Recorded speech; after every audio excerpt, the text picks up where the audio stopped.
নমস্কার বন্ধুরা, আমি আছি কাজল তোমাদের সাথে। আজকে আমি কেনেথ অ্যান্ডারসন রচিত ওয়াইনাদের আতঙ্কের দ্বিতীয় পর্বটি শোনাতে যাচ্ছি। আশা করছি গল্পটি তোমাদের ভালো লাগছে। আর যদি গল্পটি ভালো লেগে থাকে তাহলে অবশ্যই লাইক, কমেন্ট, শেয়ার ও সাবস্ক্রাইব করতে ভুলবে না। চলো তাহলে শুরু করছি আজকে ওয়াইনাদের আতঙ্কের দ্বিতীয় পর্ব। তিমায়াকে আমি স্কুল জীবন থেকেই চিনি। সে আমার সহপাঠী ছিল একসময়। জেদটা তার আগাগোড়াই। যেমন যখন তিনি এই জমিটা সস্তায় কেনেন তখন প্রতিবেশীদের অনেকেই বলেছিলেন, এটা একেবারে অনুর্বর জমি, এখানে ফসল ভালো হয় না। কিন্তু তিমায়া প্রচুর পরিশ্রম করে জমিটাকে উর্বর করে তোলেন। আমি এক শর্তে রাজি হলাম। শর্তটা হলো, আমি ব্যাঙ্গালোরে ফিরে গিয়ে আমার .405 রাইফেলটা সঙ্গে নিয়ে আসব এবং অতিরিক্ত হিসেবে আরেকটি রাইফেল সঙ্গে আনব। আর এগুলো আনতে আমার সঙ্গে তিমায়াকেও যেতে হবে। এরপর আমরা মহীশূর শহরে ফিরে এসে গাড়িতে করে সোজা কাকনকোট হয়ে কেরল সীমান্তে যাব। আমি খানিকটা জোরের সঙ্গে বললাম, অস্ত্রের লাইসেন্স নিয়ে দুই রাজ্যের পুলিশের সঙ্গে বচসা হবার চেয়ে অতিরিক্ত 240 মাইল যাতায়াতের মোট খরচ বহন করা অনেক ভালো। আমার প্রস্তাবে তিমায়া আপত্তি করলেন না। আমরা সেই রাতেই ব্যাঙ্গালোরে গেলাম। জঙ্গলে কম করে 15 দিন তাঁবু পেতে থাকতে হবে বলে প্রয়োজনীয় জিনিসপত্র কিনতে আমাদের পরের দিনটা কেটে গেল। খাওয়া দাওয়ার জিনিস জঙ্গলে তেমন মিলবে না, তাই খাবার কিনতে হলো প্রথমে। এছাড়াও শিকারের আনুষাঙ্গিক আরও কতকগুলো জিনিস কিনতে হলো, যেমন টর্চের ব্যাটারি, জোক ও আটালুর হাত থেকে বাঁচবার জন্য ডিডিটি, মশারি প্রভৃতি। এদিকে তিমায়া হঠাৎ শুনালেন একটা অদ্ভুত কথা। তিনি বললেন শিকারে তার মন চাইছে না, তবে তিনি শিকারের তামাশাটা উপভোগ করতে সঙ্গে থাকবেন। আমি তিমায়ের কথাটা সম্পূর্ণ বিশ্বাস করতে পারলাম না। ব্যাঙ্গালোর থেকে দ্বিতীয় দিনেই আমরা কাকনকোটে ফিরে এলাম। তারপরেই বাঘটা সম্পর্কে খবর জোগাড়ের জন্য গাড়িতে করে কুলিরা যেখানে কাজ করছিল সেই জায়গাটাতে গেলাম। আমার ধারণাই ঠিক হলো। খবর খুব কমই পাওয়া গেল। কুলিরা সেখানে এত সংখ্যায় কাজ করছে যে কেউই সঠিকভাবে বলতে পারল না বাঘটা কোথা থেকে এবং কখন দুজন মানুষকে ধরে নিয়ে গিয়েছে। কিন্তু একটা আতঙ্ক যে তাদের মধ্যে বিরাজ করছে সেটা ভালো করেই বুঝলাম। যে লোক দুটো হারিয়ে গিয়েছিল তাদের কথা দিন দুয়েক কেউই লক্ষ্য করেনি। কয়েকজন পথ চলতি লোক যখন দিন দুয়েক পরে কাঁচা মাংসের গন্ধ পেয়ে ব্যাপারটা কী খোঁজ করতে যায় এবং মৃতদেহগুলির অবশিষ্ট অংশ নজরে পড়ে, তখনই জানা যায় যে দুজন কুলি বাঘের হাতে মারা পড়েছে। এই অঞ্চলে একটা মানুষ খেকো এসে আস্তানা পেতেছে, সেটা অনেকেই বুঝতে পেরেছিল, কিন্তু কেউই তাকে চোখে দেখেনি। তাদের বক্তব্য, একটা অশুভ আত্মা বাঘের বেশে এখানে হানা দিয়েছে। কুলিদের মনে ভয় এত বেড়ে গেল যে আর একজন কুলি যদি বাঘের পেটে যায় তবে তারা কাজকর্ম ফেলে পালাবে। ফলে হাতি ধরার ফাঁদ তৈরির কাজ যাবে বন্ধ হয়ে। এতে সরকারেরও ক্ষতি হবে, কেননা বেশ কিছু উচ্চপদস্থ বিদেশিকে তারা আমন্ত্রণ জানিয়েছেন হাতি ধরা দেখাবেন বলে। পরের দিন সকালেই আমরা কেরল সীমান্তে গিয়ে পৌঁছলাম। প্রথমেই কাবেরী নদীর ওপারে যেখানে বাঘটি শেষ শিকার করেছিল সেখানে গেলাম।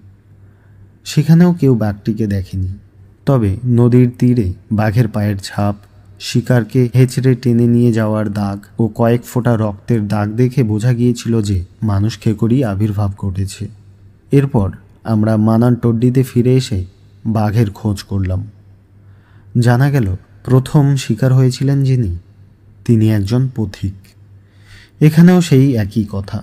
একজন বনরক্ষী রেঞ্জ অফিসের কাজে নিজের ঘরে ফেরার সময় পথের পাশে চটির একটি পাটি পড়ে থাকতে দেখে। চটিটা দেখে মনে হয় না যে সেটা কেউ ইচ্ছে করে ফেলে দিয়েছে, তাই সে দাঁড়িয়ে কিছুক্ষণ ধরে দেখতে লাগলো। এমন সময় সে নদীর ঢালু জায়গায় চটির আরেকটি পাটিও দেখতে পেল। সেটাকে পরীক্ষা করে দেখবার জন্য নদীর তীর বেয়ে নেমে যেতেই দেখল খানিকটা দূরে একটা পাগড়ি পরে আছে। তখন সে মাটির দিকে লক্ষ্য করল এবং কাদার ওপর বাঘের পায়ের চিহ্ন পরিষ্কার দেখতে পেল। কাদার ওপর পায়ের দাগ এত গভীরভাবে পড়েছিল যে মনে হলো বাঘটা নিজের দেহের ভার ছাড়াও অন্য ভারী কিছু টেনে নিয়ে যাচ্ছিল।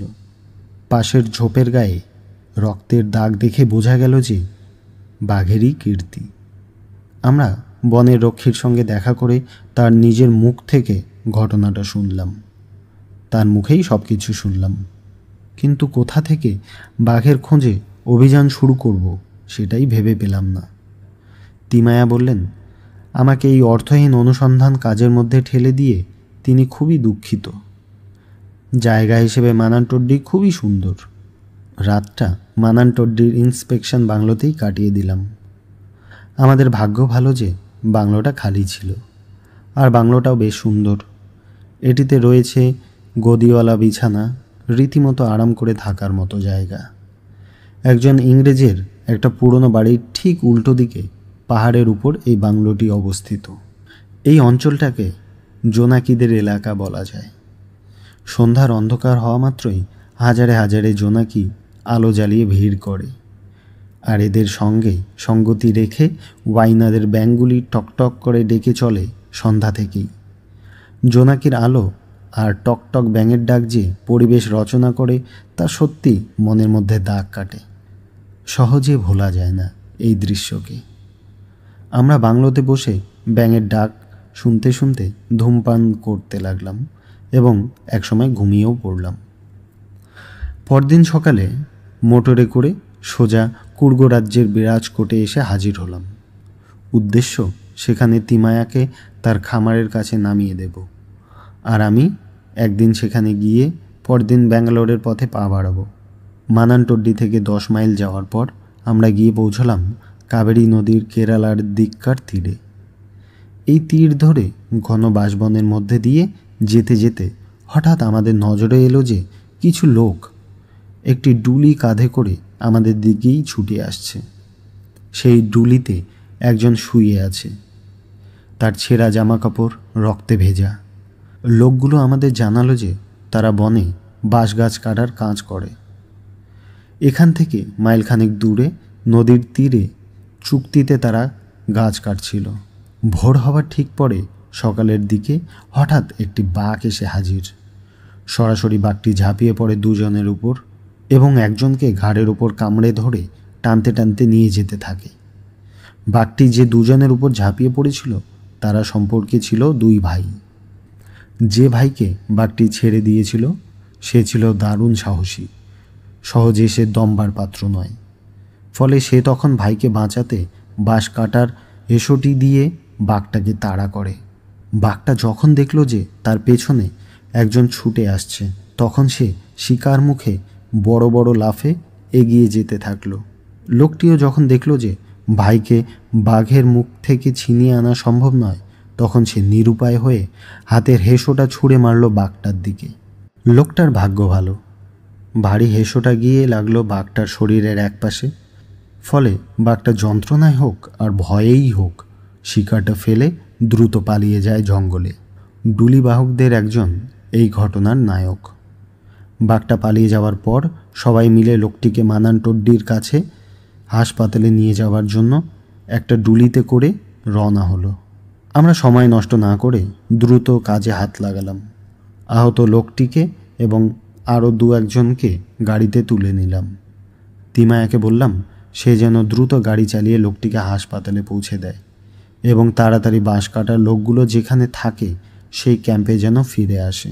তিমায়া গাড়ি স্টার্ট দিয়ে রওনা হওয়ার সঙ্গে সঙ্গে আমি ক্যাম্পের দিকে বড় বড় পা ফেলে রওনা হলাম। আমার পাশে পাশে চলেছে সেই সাহসী ভাইটি, তার নাম ইয়েগা, আর আমাদের পিছন পিছন আসতে লাগলো বাকি লোকগুলো। আমরা যদিও বেশি সময় নষ্ট করিনি, কিন্তু এই সময় বাঘটা নিশ্চিত কয়েক মাইল দূরে চলে গিয়েছে। তবে এমন একটা সম্ভাবনা থাকলেও থাকতে পারে যে বাঘটা কাছাকাছিই রয়েছে। অল্প কিছুক্ষণের মধ্যে আমরা ক্যাম্পে এসে পৌঁছলাম, কিন্তু বাঘটা যেখানে শিকারটা ফেলে রেখে পালিয়ে গিয়েছিল সেখানে না পৌঁছানো পর্যন্ত আমরা একই গতিতে এগুতে লাগলাম।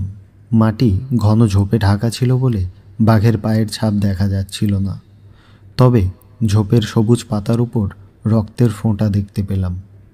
তখনও রক্ত শুকোয়নি, তবে রক্তটা কার দেহের, ইয়েগার আহত ভাইয়ের না আহত বাঘের ক্ষতের রক্ত, তা আমরা সঙ্গে সঙ্গে বুঝতে পারলাম না।